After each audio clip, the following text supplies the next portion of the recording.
Paus Fransiskus dari Argentina, seorang pribadi yang menarik.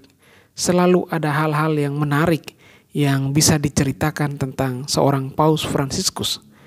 Dalam sebuah acara, dalam sebuah televisi di Italia yang bertajuk Che Tempo Che Fa, yang kurang lebih berarti kapan, buat apa, host bertanya kepada Paus pertanyaan ringan. Bapak Suci, tampaknya Anda tidak pernah sendirian. Apakah Anda memiliki sahabat-sahabat? Dan Paus menjawabnya dengan senyum. Ya, saya punya sahabat-sahabat. Mereka membantu saya. Mereka mengenal saya sebagai seorang yang bersikap wajar, yang normal.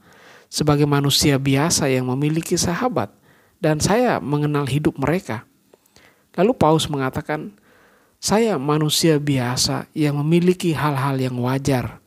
Dan saya memang senang punya sahabat. Saya bercerita kepada mereka tentang kisah hidup saya. Dan sebaliknya saya juga mendengarkan kisah hidup mereka. Sesungguhnya saya butuh persahabatan.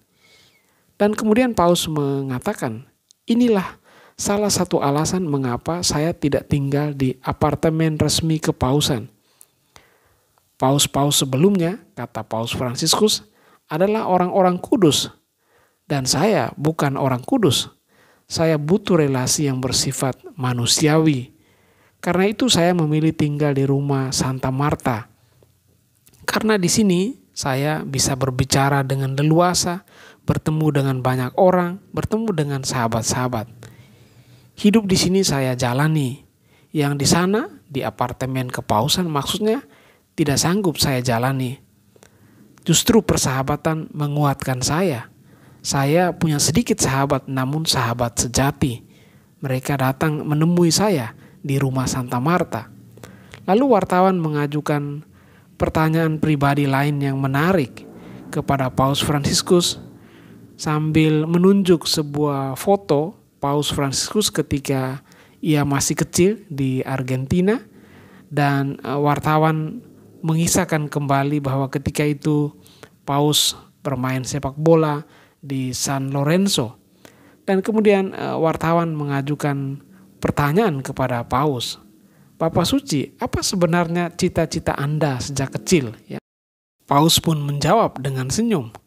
Saya mau mengatakan sesuatu yang mungkin mengejutkan Anda. Hal pertama yang saya cita-citakan ialah menjadi tukang daging, penjual daging. Mengapa? Karena ketika saya pergi belanja ke pasar dengan oma atau dengan mama, saya lihat tukang daging dengan tas pinggang yang penuh uang.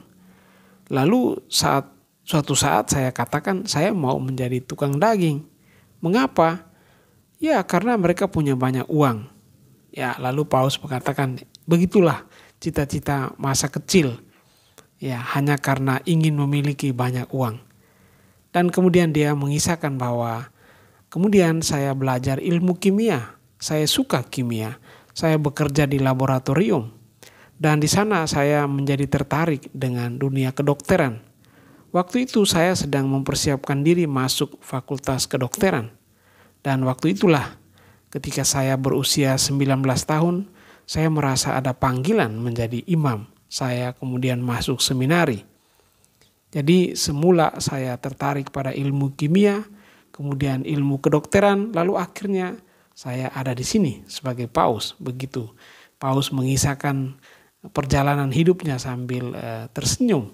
Lalu wartawan mengatakan, Bapak Suci, toh di sini Anda menjadi seorang dokter juga. Anda menjadi perawat jiwa-jiwa.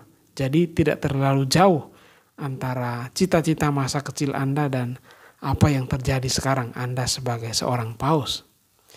Mari kita berdoa, semoga Bapak Suci Fransiskus dapat menjalani kepemimpinannya, menjadi dokter bagi jiwa-jiwa seluruh umat Katolik sedunia. Paus diberi kesehatan, kebijaksanaan untuk terus memimpin gereja Katolik, gereja Kristus. Amin.